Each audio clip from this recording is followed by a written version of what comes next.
première fois les organisateurs pour cette très gentille invitation et j'exprime à nouveau mon regret de ne pas être physiquement avec vous. Le deuxième thème que je vais aborder... C'est bon, merci. Donc le deuxième thème que je vais aborder aujourd'hui est celui de la thérapie électrique, donc dans l'insuffisance cardiaque, qui est un sujet, comme vous le savez, extrêmement important. Et en guise de préambule, je vais vous rappeler en fait que tout commence avec l'électrocardiogramme. Et le simple fait de mesurer la largeur des QRS sur l'électrocardiogramme de votre patient avec insuffisance cardiaque vous donne des renseignements sur son pronostic vital et sur sa survie. Plus le QRS est large, plus sa survie sera limitée. Mais au-delà de la simple largeur du QRS que vous pouvez facilement mesurer sur l'électrocardiogramme de surface, regardez aussi l'aspect de ce QRS. Plus il est fragmenté, plus la maladie est avancée. Et au-delà de largeur et de cet aspect polyfragmenté du QRS, regardez également l'axe, même pour les patients qui ont un bloc complet de branche gauche, comme c'est le cas de cet exemple ici, avec un axe quasiment vertical, qui a été appelé par Hein Wellens, un des pères de l'arythmologie, l'axe qui regarde vers le paradis, afin de comprendre très rapidement vers où le patient va. Alors, les grandes études randomisées pour la thérapie électrique dans l'insuffisance cardiaque ont marqué l'histoire de l'arythmologie moderne. C'est des études qui remontent à il y a 20 ans environ, 15 à 20 ans pour la plupart. Nous n'avons pas le temps de les détailler toutes. Quelques mots quand même pour vous dire que la thérapie électrique a montré ses bénéfices à la fois sur le plan de la mortalité, mais également sur le plan des critères combinés qui prennent en compte à la fois la mortalité et les événements cardiovasculaires, dont l'hospitalisation pour insuffisance cardiaque. Donc la thérapie électrique a montré sa supériorité par rapport au traitement médicamenteux seul. Elle a également montré sa supériorité quand les patients ont été systématiquement implantés avec un device qui soit de type défibrillateur simple double chambre. Et lorsqu'on rajoutait la thérapie de resynchronisation, le bénéfice était présent à la fois sur le critère de mortalité et hospitalisation pour décompensation cardiaque, mais également sur la mortalité tout court. Quand on implantait tout le monde avec un dispositif resynchronisateur et de façon alternée, on éteignait la thérapie électrique de resynchronisation, on voyait que l'amélioration fonctionnelle était strictement corrélée avec les périodes pendant lesquelles le patient était effectivement resynchronisé, comme dans l'étude mystique. Et finalement, toute cette valse a été clôturée de façon royale par l'étude MADIT-CRT, qui a clairement démontré chez les patients insuffisants cardiaques que rajouter la thérapie électrique par resynchronisation par rapport au défibrillateur seul permettait d'obtenir un avantage en termes de mortalité, mais également d'insuffisance cardiaque chez tous les patients. Alors, toutes ces études, et vous voyez leur nombre, elles ne sont pas parfaitement superposables. C'est pour ça qu'il a été important d'aborder le sujet par toutes les facettes. Certaines se sont adressées en comparant la resynchronisation aux médicaments chez les patients plutôt insuffisants cardiaques graves, en classe 3 et 4. D'autres, chez les patients moins graves, en classe 2, ont comparé la thérapie électrique par resynchronisation versus le défibrillateur seul ou le défibrillateur triple chambre versus les médicaments. Et in fine, et c'était le cas des études finalement assez précoces, on a comparé la resynchronisation avec la stimulation cardiaque simple double chambre. La plupart de ces études se sont adressées aux patients qui avaient une fraction d'éjection inférieure à 35%, mais certaines ont été plus restrictives, inférieures à 30%, comme c'était le cas de RAFT et de MADIT-CRT, mais d'autres ont été un petit peu plus permissives et on a accepté d'inclure des patients jusqu'à 40% de fraction d'éjection, comme dans l'étude reverse. Au-delà de la fraction d'éjection et du fait que le QRS doit être élargi, la morphologie elle-même de cet élargissement est de première importance. Et regardez cette première méta-analyse qui a regardé au sein de cette population avec des QRS élargis, quelles étaient les différences entre les patients dont l'élargissement était à type de bloc gauche versus les patients dont l'élargissement de QRS avait une morphologie différente. Et on peut constater qu'en fait, l'effet favorable de la thérapie électrique, de la resynchronisation, s'exprime seulement et seulement chez les patients chez qui l'élargissement du QRS a une morphologie à type de bloc gauche. Une deuxième méta-analyse un petit peu plus poussée a encore une fois confirmé ces données en montrant qu'à chaque fois qu'il n'y avait pas d'aspect de type retard gauche sur ces QRS élargis, le bénéfice de la resynchronisation de la thérapie électrique n'était plus présent. Du coup, l'important, c'est de bien reconnaître un bloc complet gauche typique sur l'électrocardiogramme de surface. Et les dernières recommandations de la Société européenne reviennent là-dessus. C'est des critères classiques que vous connaissez, mais il est important d'aller un petit peu au-delà de du simple élargissement du QRS. Et vous pouvez remarquer ce notching terminal du QRS dans les précordiales, notamment dans les précordiales latérales, dans les périphériques latérales hautes. Il faut bien évidemment regarder également la repolarisation avec cette onde T qui est opposée, qui est large et symétrique dans les précordiales droites, plutôt négative dans les précordiales gauches, et in fine cet aspect qui est le plus souvent de type QS en V1. Tous ces critères combinés, il y en a 6 qui au total ont été proposés par la Société européenne dans sa dernière mouture des recommandations, et c'est des choses qui sont très importantes et il faut tenir compte et savoir reconnaître l'aspect de bloc complet de branche gauche typique sur l'électrocardiogramme de surface. Alors, parfois, nos patients qui sont en insuffisance cardiaque, qui ont des QRS élargis, n'ont finalement pas cet aspect-là et on se pose légitimement la question de pouvoir les aider. Une autre astuce est d'aller au-delà du QRS même et de mesurer l'intervalle PR. Et regardez dans l'étude Malice-CRT, quand on a regardé seulement le sous-groupe des patients qui n'avaient pas un aspect de bloc complet de branche gauche, on a remarqué que ceux qui avaient un PR long au-delà de 230 millisecondes étaient finalement les plus graves, ceux qui avaient une plus grande probabilité de décompensation cardiaque ou de mortalité comparé aux patients qui avaient des PR plus courts, inférieurs à 230 millisecondes. Et lorsqu'on a regardé le groupe thérapie, donc le groupe resynchronisation, et on a essayé d'analyser par sous-groupe en fonction du PR, vous voyez que les patients qui en bénéficiaient le plus étaient ceux chez qui le PR était allongé au-delà de 230 millisecondes. Lorsque par contre le PR était court, inférieur à 230 millisecondes, et qu'il n'y avait donc pas cet aspect de bloc gauche complet, le bénéfice était inexistant, voire il y avait une surmortalité au cas où un appareil resynchronisateur était tout de même implanté. Une autre chose qu'on a assez rapidement regardé est quel est le cut-off finalement le plus précis possible pour prédire la bonne réponse à la resynchronisation.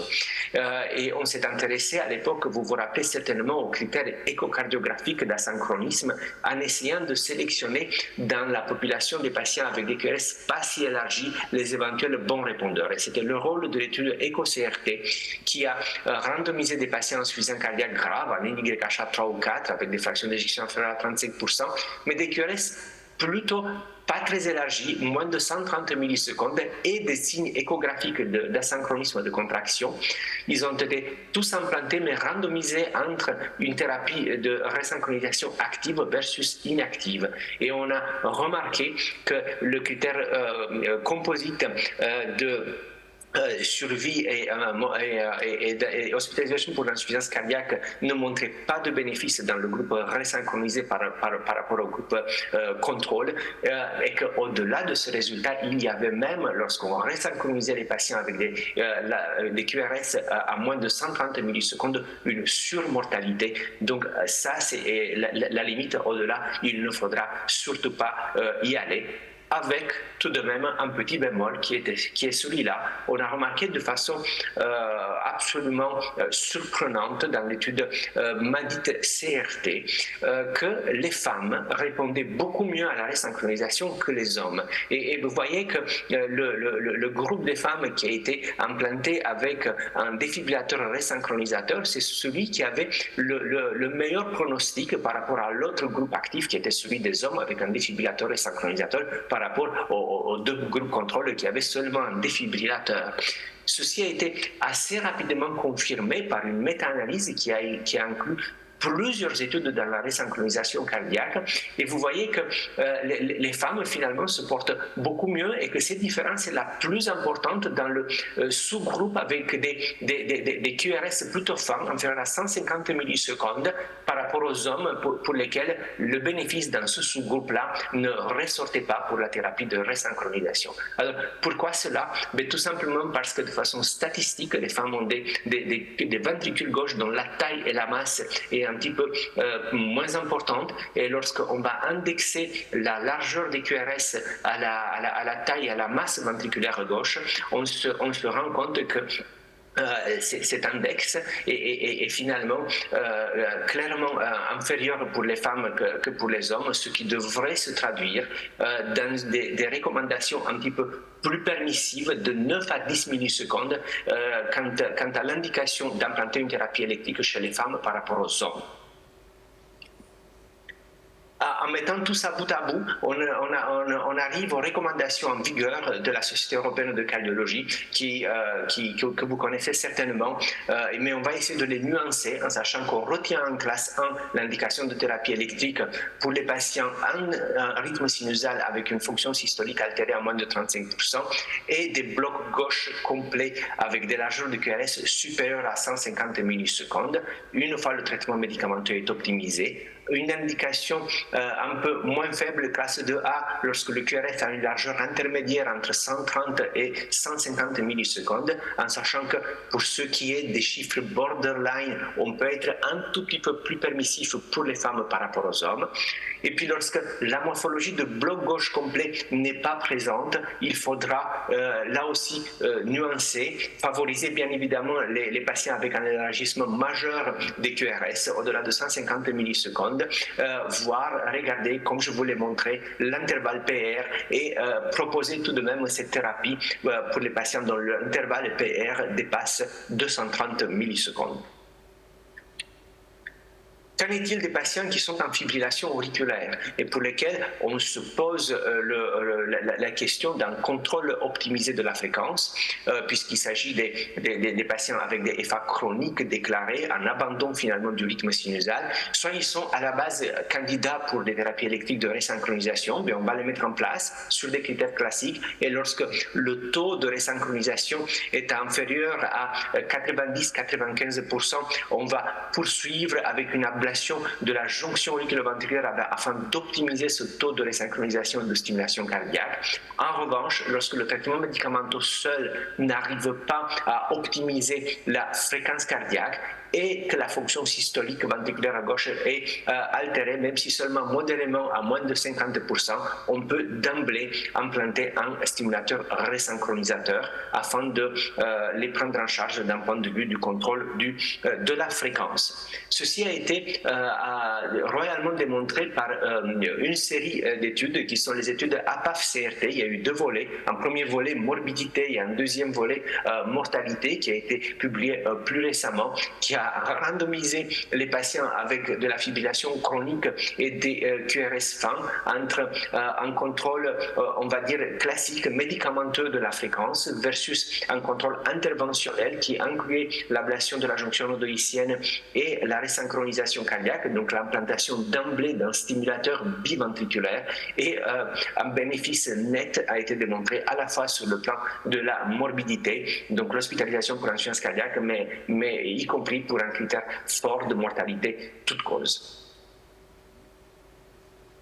Et vous avez vu que toutes ces indications, finalement, expriment une condition préalable qui est celle du traitement médicamenteux optimisé. Et nous avons vu ce sujet largement développé dans les précédentes présentations.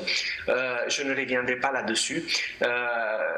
Et on peut légitimement se poser la question si ces considérations, si cette condition qui est celle d'avoir un traitement médicamenteux optimisé est effectivement valable, surtout avec les nouvelles molécules qui sont certainement plus efficaces que les classiques pour la thérapie électrique, en sachant que les études de thérapie électrique sont des études qui remontent donc à il y a plus de 15 ans pour ce qui est l'inclusion des patients pour la plupart. Ce qu'on sait, c'est que lorsqu'on a regardé on va dire l'évolution des patients sous traitement avec des échos itératives réalisés à l'inclusion et puis à 6 mois, vous remarquerez dans cette petite étude, mais finalement très intéressante, que les patients qui commencent avec un bloc gauche complet, finalement, ils s'améliorent très peu en termes de fonction systolique ventriculaire gauche, voire ils ne s'améliorent pas du tout quand on les compare aux patients qui ont des QRS élargis, mais avec d'autres morphologies, voire par rapport à ceux qui ont des QRS fins. Et quand on regarde le pourcentage d'amélioration de la fonction de la fraction d'éjection ventriculaire gauche, on voit qu'il n'y a pas de différence, même si on a optimisé le traitement médicamenteux pour les patients avec un bloc gauche complet. Ceci laisse à penser donc que la thérapie électrique finalement peut être proposée assez rapidement malgré l'instauration progressive de traitements médicamenteux optimisés. Quant aux nouvelles molécules, et on a vu ces études présentées un petit peu plus en détail précédemment, Shift pour l'ivabradine, Paradigme HF pour l'Entresto qui s'appelait à l'époque LCZ 696, et puis DAPA HF pour la dapagliflozine. En fait, la vérité, c'est que nous n'avons pas de réponse. Pourquoi? Parce que dans ces études, le pourcentage de patients resynchronisés était minuscule. 1% dans l'étude avec l'ivabradine, 7 à 8% dans les études avec Entresto et dapagliflozine. Et aucune des analyses en sous-groupe de patients resynchronisés versus les patients non resynchronisés n'avaient été préspécifiées, donc nous n'avons véritablement pas d'informations quant à la conjonction de ces molécules avec la thérapie de resynchronisation. Donc en attendant ce type de données, les recommandations restent en vigueur, et même si aujourd'hui on se sert de ces nouvelles molécules avec des effets nettement améliorés sur le plan de l'insuffisance cardiaque, la thérapie électrique reste un véritable plus pour ces patients. Juste un mot, parce que c'est vraiment un autre sujet que nous n'avons pas le temps de développer aujourd'hui. On parle aujourd'hui beaucoup des alternatives à la resynchronisation classique biventriculaire avec une sonde ventriculaire droite, le plus souvent apicale, et une sonde dans une branche du sinus coronaire sur la paroi latérale, latérobasale et préférentiellement du ventricule gauche, qui sont la stimulation icienne et la stimulation de la branche gauche. Vous voyez qu'en termes de QRS stimulé, ceci permet d'obtenir des morphologies de QRS électrostimulés qui sont nettement affinées par rapport à une stimulation monoventriculaire, assez proche, voire sinon meilleure que celle qu'on peut obtenir avec une stimulation biventriculaire. Par contre, pour ce qui est des données randomisées de suivi de long terme chez le patient insuffisant cardiaque, on reste encore dans l'attente de ce type de données. C'est un domaine qui se développe par contre très rapidement. Et puis, je ne vais pas finir avant de vous parler de cette petite étude qui remet en question notre façon classique de programmer les stimulateurs cardiaques. J'en ai parlé ce matin, mais je le rappelle ici, tellement elle est importante, elle remet en question des choses qu'on fait depuis des décennies sans y réfléchir. Les auteurs de cette étude ont remarqué en fait que chez le sujet la fréquence cardiaque de base n'est pas du tout de 60 battements par minute, elle est corrélée de façon linéaire à la taille, et le plus souvent la grande majorité de la population est au repos entre 70 et 75 battements par minute et non pas 60.